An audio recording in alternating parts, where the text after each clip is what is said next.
अस्सलाम वालेकुम, मैं हूं वकास गौरी और आप देख रहे हैं मेरा यूट्यूब चैनल। नाज़रीन, आज बहुत ही अहम व्लॉग है क्योंकि आज हम पहले बात करेंगे एमक्यूएम के सरप्राइज़ की, जो उसने अपोजिशन के पलड़े में अपना वज़न डाल कर दिया है और जिससे बनी गाला और वज़ीर आज़म हाउस और ये जो हुकूमत के इत्तेहादी हैं चौधरी परवेज़ इलाही साहब, इनके जो चेहरों की मुस्कुराहट है वो थोड़ी देर के लिए कहीं गुम हो गई है। तो ये सारा क्या मामला हुआ है ये मैं आपको बताऊंगा और फिर मैं आज आपको ये भी बताऊंगा कि आज वज़ीर आज़म अपनी कौम से जो खिताब था, जो स्पीच थी कौम से, उसमें क्या कहने वाले थे और ऐसा क्या उन्होंने बयान जो स्पीच थी उसको रिकॉर्ड करवाया कि वहाँ पे अस्करी क़यादत को जाना पड़ा और जिसके बाद पहले जो खिताब था उसका टाइम आगे किया गया और उसके बाद जो खिताब जो था उसको मुलतवी कर दिया गया और फिर अदालत को भी बीच में आना पड़ा और इस्लामाबाद हाई कोर्ट ने एक बड़ा दिलचस्प तहरीरी हुक्मनामा जो है वो जारी किया है। तो ये सारी बातें जो है मैं आज इस ब्लॉग में करूंगा। तो बात करते हैं अपोजिशन से। वैसे मैं आपको बताऊं कि मुझे कल किसी ने पूछा कि क्या खान साहब जो हैं वो इस सारे मामले में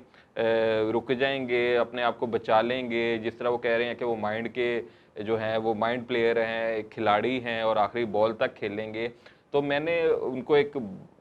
जो है वो मिसाल दी, मैं आपको भी देना चाहूँगा कि खान साहब जो हैं मेरे ख्याल में वो अगर तहरीके अदम इत्माद को वो नाकाम बना भी देते हैं तो फिर भी जो खान साहब हैं वो टिक नहीं सकेंगे। उसकी रीज़न बड़े सिंपल है। रीज़न ये है कि जो साईं हैं, साईयों ने उनको नौकरी से जवाब दे दिया है और जब साईं नौकरी से जवाब दे दें तो फिर सिर्फ एक वजह नहीं होती। फिर पहली वजह ये होती है कि जनाब जिहड़ा अपने काम वल ध्यान नहीं करता तो इनू नौकरी तो कट दिओ। अगर ये वजह भी ना चले तो फिर कह देंगे ने सारा दिन सुता रहिंदा, इनू सानू नहीं चाहिदा तो इनू फ़र्क कर दिओ। अगर ये भी जो है वो ना बहाना चले तो फिर वो कहेंगे बंदा छुट्टियां बड़ियां करता है तो इनू असी नहीं रखना चाहते। तो ये एक साईं जो हैं इस मुल्क के, आप समझ ही गए होंगे कि मैं किसकी बात करूं। असल में साईयों ने जो उनको नौकरी पे रखा था उन्होंने खान साहब को ये बावर करा दिया है कि हमें जो है अब आपकी ज़रूरत नहीं है, आपकी जो सर्विसेज हैं वो बहुत अच्छी हैं लेकिन अब हमें आपकी ज़रूरत नहीं है, तो आप अपना बंदोबस्त करें। लेकिन खान साहब तो खान साहब हैं। खान साहब ने सोचिया कि जे साईं नहीं चंगे तो मैं नवा साईं कोई लैना, साइयां नूं ही चेंज करन दा खान साहब ने सोच लिया। लेकिन साईं तो साईं, साईं का कुत्ता भी साईं। तो जो खान साहब ने जो ये सारा कुछ प्लान किया और ये सब कुछ उन्होंने सदर आरिफ अलवी से एक बड़े हुक्मनामे पे साइन भी करवाए। तो साइयों की उस सारी चीज़ों पे नज़र थी। यही वजह है कि आज जो वज़ीर आज़म हाउस में हुआ उस पर मैं बाद में आता हूँ। पहले मैं बात जो शुरू हुई थी एमक्यूएम से कि एमक्यूएम ने आज अपोजिशन की जो मैं कहूँगा कि आखिरी सांसें हैं उनको एक नई तकवीत जो है वो बख्श दी है बिल्कुल। क्योंकि कल जो चौधरी परवेज़ इलाही साहब ने जरदारी साहब से हाथ किया उसके बाद जो अपोजिशन है वो तो जनाब बिल्कुल नहीं सुती थे। वो रात नूं शहबाज शरीफ साहब भी और चौधरी जो माफ़ कीजिएगा मौलाना फजल रहमान, ये सारे इकट्ठे होके जनाब एमक्यूएम को रात 3 बजे तक उन्होंने कोशिश की कि प्रेस कॉन्फ्रेंस आज ही कर दियो, आज ही ये कट्टी कट्टा काट दियो। लेकिन एमक्यूएम को भी मौका मिला है इतने अरसे के बाद कि वो अपने आप को पाकिस्तान की सियासत में किसी मकाम पर जो खोया हुआ इनका मकाम है वहाँ पे दोबारा ले जाएं और अपने मुतालबात को अपनी मर्ज़ी से मनवाएं। तो यही वजह है कि उन्होंने भी टाइम लिया कि नहीं जी असी सुबह के जो है वो हम ऐलान करेंगे। और सुबह उन्होंने 1 से 2 बजे के करीब जनाब फ़रोग नसीम और अमीनुल हक साहब ने अपने जो वफाकी वजारतों के ओहदे हैं उनसे इस्तीफ़ा दे दिया। तो हुकूमत के कान खड़े हुए क्योंकि इससे पहले परवेज़ खटक साहब भी इसी मिशन पे थे और बाकी भी इसी मिशन पे थे कि असी जो चौधरियां मना लिया तो फिर एमक्यूएम से किसी खेत की मूली नहीं। और चौधरी साहब भी पहले ये दावा कर रहे थे कि जो इत्तेहादी हैं, एमक्यूएम है, बाप है और जो मुस्लिम लीग काफ है, ये मुश्तरका तौर पर हिकमत अमली बनाएगी अपनाएगी। लेकिन क्योंकि चौधरी साहब ने एक सोलो फ्लाइट ली, बनी गाला पहुँचे, मोनस इलाही के कहने पर वो एक जज्बाती जो उन्होंने एक फ़ैसला किया, या ज़ाहिर बात है कि मोनस इलाही साहब जो सियासत में اس طرح اپنے والد صاحب کی طرح اتنا ایکسپیرینس نہیں ہے ان کا، لیکن انہوں نے اپنے والد صاحب کو فورس کیا، اور وہ مسلم لیگ کاف میں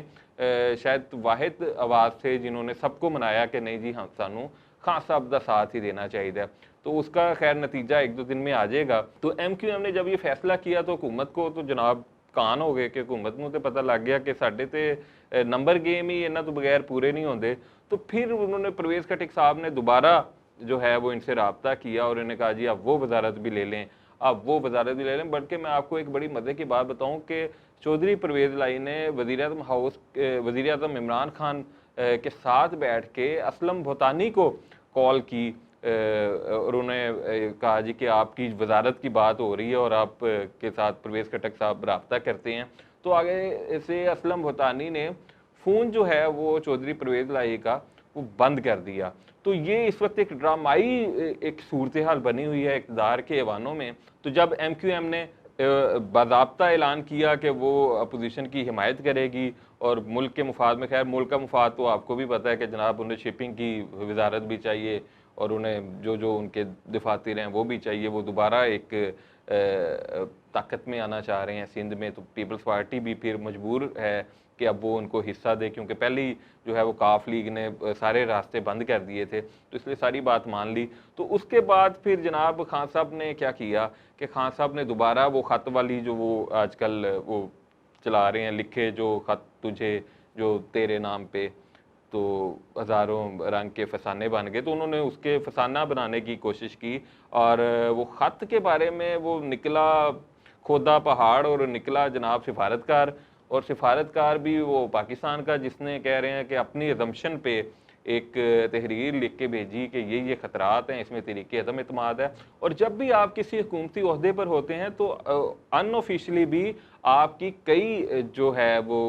مختلف ممالک کے کئی اہم عہدیداروں سے گفتگو ہوتی ہے، جس میں کئی باتیں کھلے ڈلے انداز میں کی جاتی ہیں۔ تو میرا خیال ہے وہ جو سمری تھی، یا اس کو مراسلہ کہیں یا خط کہیں یا لو لیٹر کہیں، اس کو خان صاحب نے جو ہے وہ ایک ایشو بنایا ہوا ہے، لیکن وہ بھی اس طرح کارڈ نہیں چل رہا خان صاحب کا، جس کے بعد خان صاحب نے کیا کیا اب یہ آپ نے سننا ہے کہ پھر انہوں نے جو اپنا، کیونکہ وہ مائنڈ پلیئر تو ہیں، تو انہوں نے پھر سوچا کہ اب میں کچھ ایسا کروں کہ جناب سب کچھ تیس نیس ہو جائے، کیونکہ جب میں بھی نہیں رہنا تو پھر میں کسی نے بھی نہیں رہن دینا۔ تو پھر خان صاحب نے اگلی جو ہے اناؤنسمنٹ کی کہ اب میں قوم سے خطاب کروں گا۔ تو جناب قوم سے خطاب کا مطلب تو آپ بھی سمجھتے ہیں اور میں بھی سمجھتا ہوں اور وہ بھی سمجھتے ہیں، وہ سائیں جو ہیں وہ بھی سارا کچھ سمجھتے ہیں کہ ایک بندے کے پاس اب نمبر گیم ہی نہیں پوری۔ اب ایک بندے کو یہ پتہ چل گیا ہے کہ جناب میں اج نہیں تو کل نہیں تو پرسوں میرا اتوں سامان سمون جڑا وہ پیک ہو گیا تو میں اتوں چلا ہوا، تو اب اس کا قوم سے خطاب کسی خودکش دھماکے کا بھی پیش خیمہ ہو سکتا ہے کہ جناب وہ کوئی ایسا ہی بات کر دے۔ اور خان صاحب تو ویسے ہی مختلف جغرافیائی اور سیاسی جو ہے وہ تاریخ کو اس میں اپنی مرضی سے رد و بدل کرتے رہے ہیں، اور وہ کئی بار ایسی باتیں منہ سے نکال دیتے ہیں جس کا بعد میں ان کے جو سپورٹرز کو بڑا ڈیفینڈ کرنا پڑتا ہے کہ نہیں جی خان صاحب نے یہ نہیں کیا۔ بہرحال ان کو تو پھر بھی کہی ہوئی معاف ہے ان کو۔ کوئی اور اگر پاکستان کا لیڈر کبھی اس لیول پہ بات کرتا اسلام کی، پاکستان کی، یا اس طرح وہ مختلف کارڈز کھیلتا یا تاریخ کو مسخ کرنے کی کوشش کرتا، تو یقین کریں کہ اس کا جو جینا تھا وہ مشکل ہو جانا تھا۔ تو خان صاحب اس لحاظ سے خوش قسمت ہیں کہ ان پر آج تک جو ہے وہ کسی نے ہاتھ نہیں ڈالا اس بارے میں۔ تو خان صاحب نے جناب کہا کہ اب میں قوم سے خطاب کروں گا۔ تو پھر جب یہ سارا معاملہ ہوا تو سائیوں کو بھی خبر پہنچ گئی کہ جناب خان صاحب نے تو وہ تقریر کا فیصلہ کر لیا ہے، اور وہ کوئی جو پرچیاں ان کے پاس ہیں وہ کیمرے کے آگے وہ ریکارڈ کروا رہے ہیں۔ تو ہمارے army chief general Qamar Javed Bajwa اور D G I S I جو ہیں وہ فوری طور پہ وزیر اعظم ہاؤس پہنچے، اور انہوں نے ایک بڑی اہم ملاقات کی جس میں باہمی دلچسپی کے امور پر تبادلہ خیال کیا گیا، ملک کے سیکیورٹی معاملات پر گفتگو کی گئی، ایک دوسرے کا حال چال پوچھا گیا۔ اب یہ میں سارا آپ کو بتا رہا ہوں کہ اس میں کیا باتیں ہوئیں وہ آپ نے خود اندازہ کر لینا ہے۔ تو جب وہ باہمی دلچسپی کے امور پر گفتگو ہوئی اور چائے کے کپ ایک دوسرے کو پلائے گئے، تو اس کے بعد خان صاحب نے جو ہے وہ قوم سے خطاب मौखर कर दिया। उसके बाद अब नया जो हुक्म आया वो इस्लामाबाद हाई कोर्ट का एक तहरीरी हुक्म आया। अब देखें कि ये सारी डेवलपमेंट जो है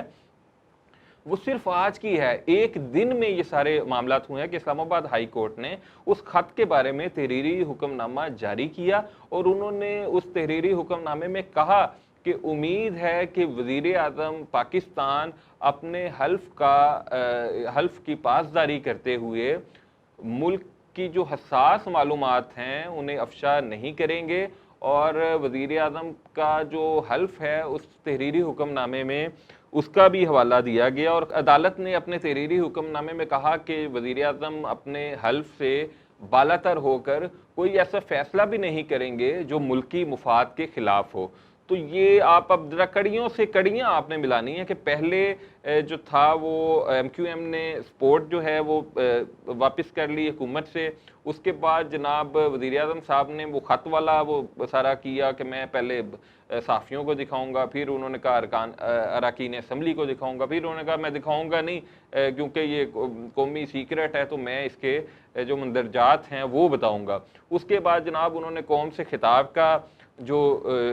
शोशा वो छोड़ा, जिसको उन्होंने फिर आके उनको समझाया कि नहीं देखें जो भी इक़्तिदार में आया है उसने एक दिन चले ही जाना है, तो आप इसको इतना दिल पे ना लें, और ठीक है जो भी मामलात हैं उसको जो तरीक़ा कार के मुताबिक जो उसका एक वे है उसके मुताबिक आप इसको सॉर्ट आउट करें। तो ये सारा कुछ जो है वो आज हुआ, और जब खिताब मुखर हो गया तो तहरीके इंसाफ के जो ज़रखेज़ दिमाग हैं और जो खान साहब की किचन कैबिनेट है, अब वो एक नया कार्ड जो है वो खेलने वाली है। और वो कार्ड क्या है? वो कार्ड ये है कि हुकूमती वज़रा अब ऐसे बयानात